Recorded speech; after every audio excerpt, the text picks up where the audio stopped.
Hi, everybody. I'm here with Liz Schwerd again, and we're talking recruiter enablement. But again, Liz wants to talk about hiring manager enablement, which I think is a vital topic. So let's get into it further. Liz, nice to see you again. Nice to see you Um, too. what's on your mind? What are you thinking about?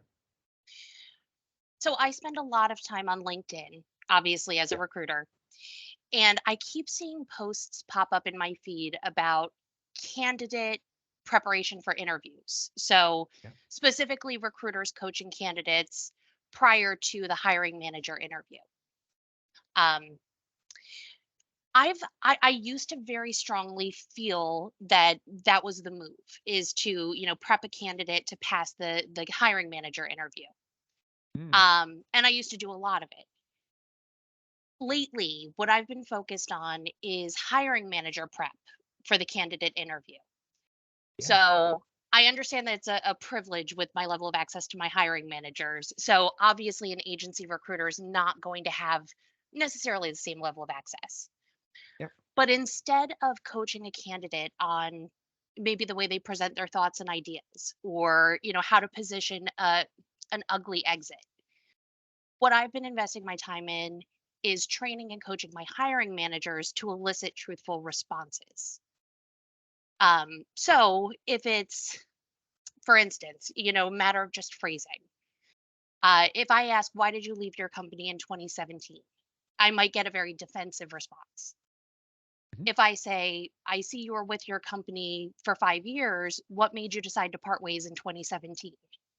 I'm getting a different response. yep, Hiring managers don't necessarily think to tackle with this level of nuance.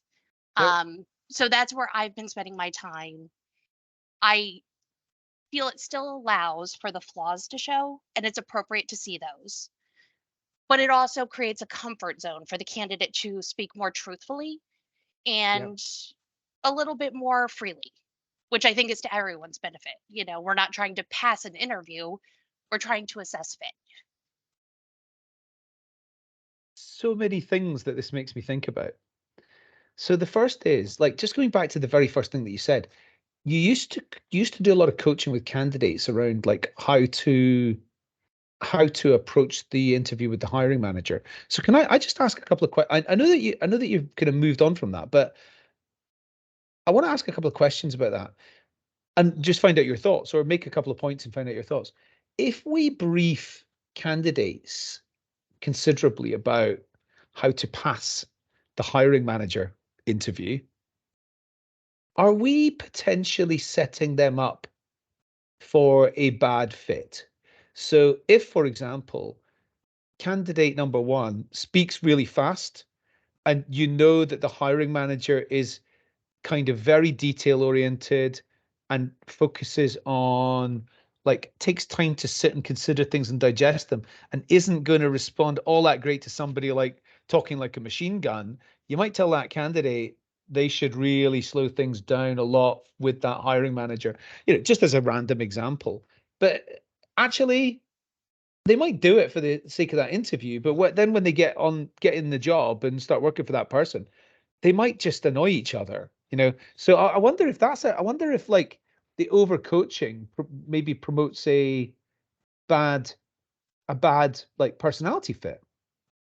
Yes. So, and we don't disclose the exact date that we recorded this, right? This will pop up a few days later. Okay.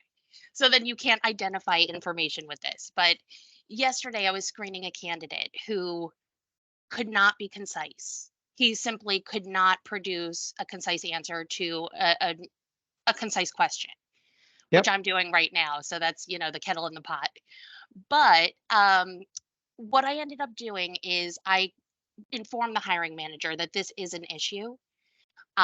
Theoretically, I could have told the candidate, listen, you're being overly verbose. Think about your answer, pause for a second if you need to, and condense it, right, before you speak. I chose a different path because part of the job would require ability to communicate to an executive level team. And instead, I provided the hiring manager with a way to redirect him in real time, which, would be I'm sorry, so and so, I understand you want to give a lot of detail, but we have a list of questions that I want to make sure that we're able to hit. So can you please be a little bit more concise in your response so we can get to everything? Yeah. And how he takes the direction is frankly going to be telling because this is the person he's reporting to. He will need to be coached on communication at some point. So, if it does create a very uncomfortable situation, which I don't think it would, but if it does, that's something that should be exposed early, in my mind. Yeah, no, I absolutely agree. The other thing that you made me think about is, yeah, I mean, I'm a big fan of the concept that the way you phrase something makes a big impact on how it lands with somebody. And you said two things which were really the same question, but you said them in completely different words, and Mhm. that is going to get a different reaction. The nuances of how to phrase things to a candidate is something that a lot of hiring managers, yeah, they probably won't be familiar with. And I'm going to really generalize here, but the more right-brained type of people, like let's say sales leaders, are probably going to be better at this naturally because they're already got great emotional intelligence and all that type of thing. Whereas the more like deep technical type of hiring managers may be a bit less used to considering how they phrase things, shall we say. Would that be fair? I would say that's fair, absolutely. And that's part of the reason too. There are some hiring managers that I work with that would never need this level of assistance. Yeah. Um, but I think I saw somebody post on LinkedIn. Again, we spend a lot of time there about a hiring manager who failed to build in time for the candidate to ask questions. And that's incredibly off-putting to candidates. That should never happen. And it's about recognizing the people that need, okay, let's do a refresher on basic manners before you jump into this meeting. Like, we wouldn't phrase it like that, but it is doing a quick pulse check. Like, do you understand that you should introduce who you are and the role you play in regards to this role in the organization? Like, making sure that they understand the level of understanding the candidates walking in with and what they need to address and what they need to make space for during the time.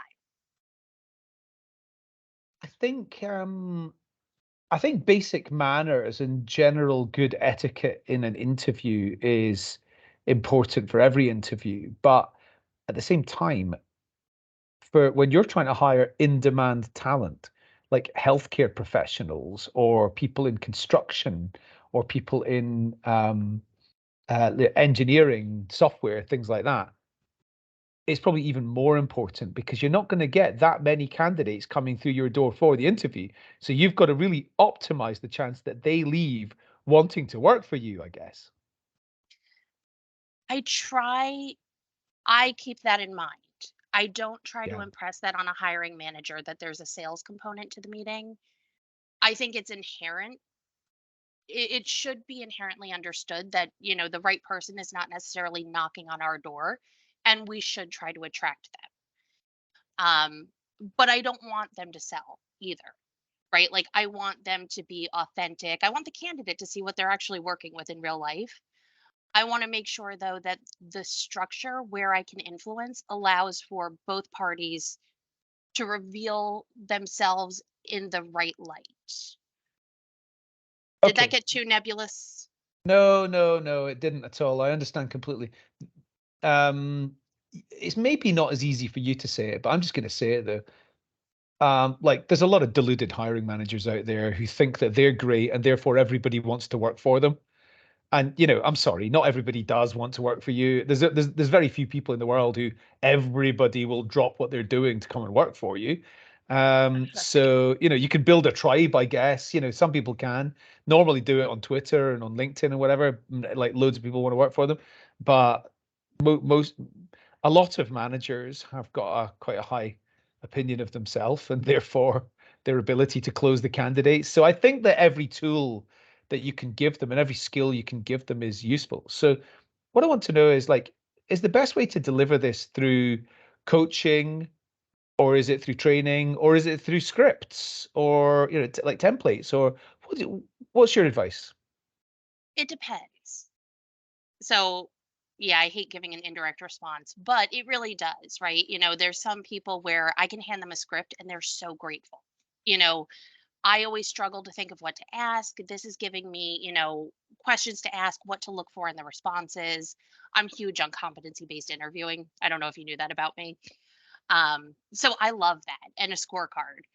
Some people are going to look at that and think, no, I'm an adult. I know how to interview a candidate. And there you have to be more gentle. You know, it's okay. I know you've been through this a lot. Just want to make sure, like, how are you planning to structure this meeting? When do you plan to ask the candidate questions about, the opportunity to ask questions? Um, a little bit more of a gentle approach, which I'm not known for. But I can do it, when I need to. So I do adapt the messaging to the recipient. Yeah, I mean, we've got to take our own medicine there, don't we? We've got to make sure that when we're coaching people to be able to deliver a good experience, we've got to adapt. And some people just want to be told straight and they're open to just tell me exactly what to do. And other people, maybe you got to be a bit more soft and subtle with them, I think. So, hey, but look, that's what makes us good recruiters, is our ability to adapt our style, I think.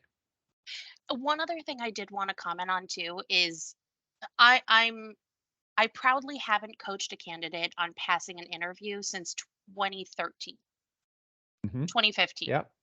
So, Okay. and I stand by that. That doesn't mean you can't prepare a candidate for what they're walking into. So, here's what to expect when you arrive. Here's make sure to build in time for getting the cameras right if it's remote. Or, so and so tends to be a little gruff. Don't let it be off putting. It's just the way he approaches a conversation. Like, I'll do that. I'll set them up for expectation so that they can play well within the guidelines. It's just a simple, so and so wants to hear it this way. So make sure to talk about your experience this way. That's where I'm a hard pass. That's not going to assess fit. That's just going to pass an interview in my mind. Yeah, no, I agree. There's got to be a fine line. You know the hiring manager. You know how to, what they're going to react to best. I think you're right. There's a certain level of overstep in that. Liz, thank you very much. Nobody's talked about this. Out of 135 interviews I've done, nobody's talked about this. It's a really good point. Another interesting nuance on the subject. So thank you very much for joining me. And I will see you again in a couple of months. We'll talk about it again. Thank you.